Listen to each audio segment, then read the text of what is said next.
بیٹے کے پاس آئی، بیٹا کیا ہوا؟ کہا اماں جان چچا اجازت نہیں دیتے۔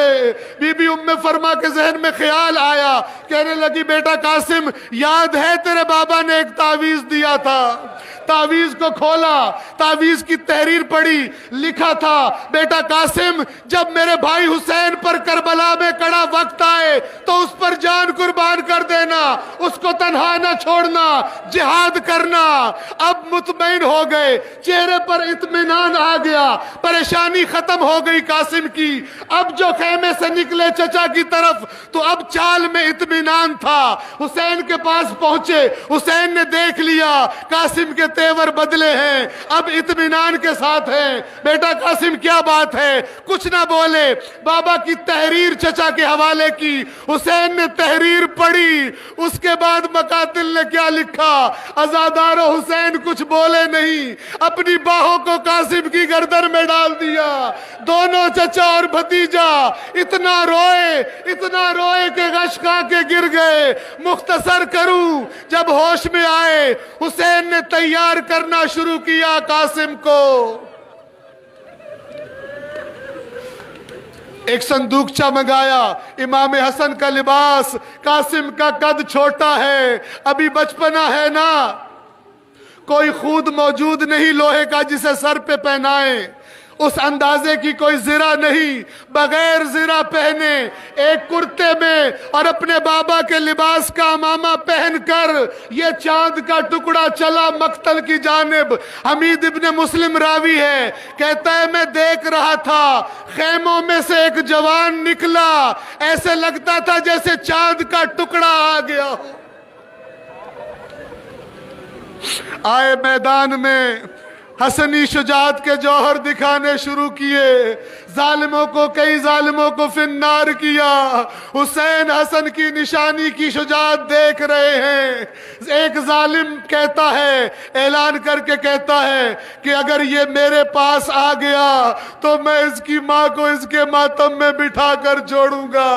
عزادارو اس لعین نے چھپ کر یہ پیچھے سے آیا، اے ظالموں سامنے سے آؤ، پیچھے سے آیا اور تلوار کا ایک ایسا وار کیا جو قاسم کے سر پر لگا۔